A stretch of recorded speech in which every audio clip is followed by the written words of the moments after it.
Hi, welcome back. I created the second channel to let me add a little bit more context to some of my recent videos, as well as respond to things going on, anything that I've seen elsewhere that I don't think warrants a full video or I can't build into a full video. My goal is to keep these a little bit shorter and maybe not more focused, but just get through them a lot quicker. What I wanted to respond to in this one is follow up on my M1 Max video, which I just posted. I've been spending the time since posting that video on this laptop kind of looking at some of the other videos that are out there right now about it. And I wanted to add some additional context, some things that I missed in that video, as well as respond to some things I've seen in some of the other videos. One of them, for example, saying don't buy anything in 2021, wait for 2022. Obviously, we're in 2022 right now. But if you're waiting for some of the new Apple laptops, and this is an ongoing thing that happens every year, most of their consumer products, ignoring the Mac Pro, is on a yearly cadence where they release a new version of each thing each year.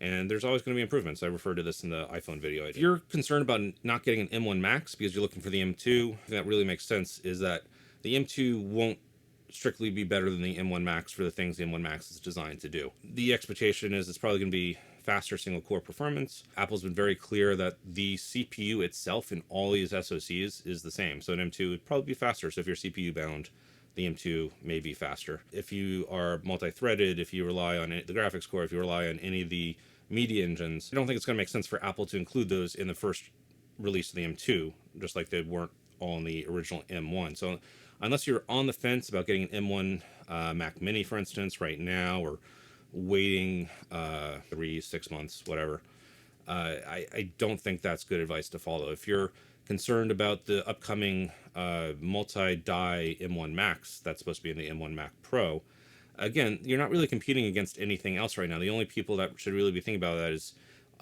if you're looking to buy into or switch to the Mac Pro that's Intel based versus the Apple Silicon, or you've got a laptop that's working for you well enough for an iMac and you're thinking about making that upgrade to the Mac Pro, but you don't really need it right now. If you're looking at a Mac Pro, you need the power and the efficiencies for your job, and it makes you money, and you can recognize that return on investment. If you're looking at those chips against like the MacBook Pro, it just doesn't make sense to worry about that right now. It's just so far along. Those are going to be desktops. If you don't need portability of MacBook, and you're looking at desktop, there are much more powerful Intel and AMD based systems right now. You could stick with the 2019-inch MacBook Pro and get an eGPU. That's one of the things that I kind of glossed over in my last video, that you could get a more powerful GPU.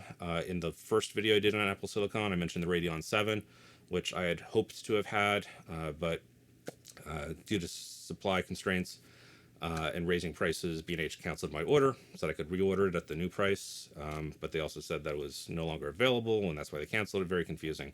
But regardless, I just decided to give up.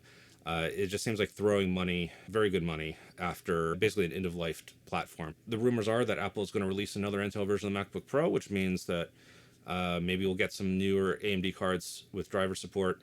It also seems like it's going to be end of the line.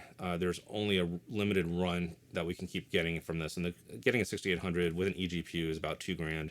The same price as getting a MacBook Pro, if you ignore like the hard drives, etc., that you're getting as well on top of that. The cost just didn't seem to make sense to me, but it is definitely an option if you are GPU bound. What I'm saying is that I'm only GPU bound to an extent, and after that, you're dealing with CPU things that just aren't going to be resolved with the eGPU, in which future generations of Apple Silicon are going to address on their own, or even just a desktop workstation, a Ryzen machine with an NVIDIA chip.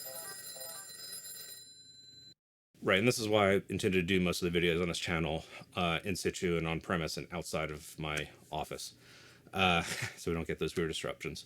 But yeah, as I was saying, the eGPU is going to be a lot faster if you get a newer version, the 6800, etc. I don't think the price to performance is making as much sense there. Most of my workflow isn't GPU bound at that level. Looking at the charts as I was rendering the performance charts, I was pushing to about 80% of the GPUs, but it was very hard to get past that up to 100%. It just seems like there's a lot more of the system that's getting loaded down as opposed to pure GPU power. If you're in a GPU bounded workflow, then yes, that's also an option of the 2019. The fan's going to be running a lot louder, but you know, those are all options. Hopefully that was helpful, added a little bit more context. If you're watching all these videos about the M1 Max, maybe that helps straighten things out a little bit. Let me know if you have any questions. Let me know what you think. Otherwise, thanks for watching. I'll see you next time.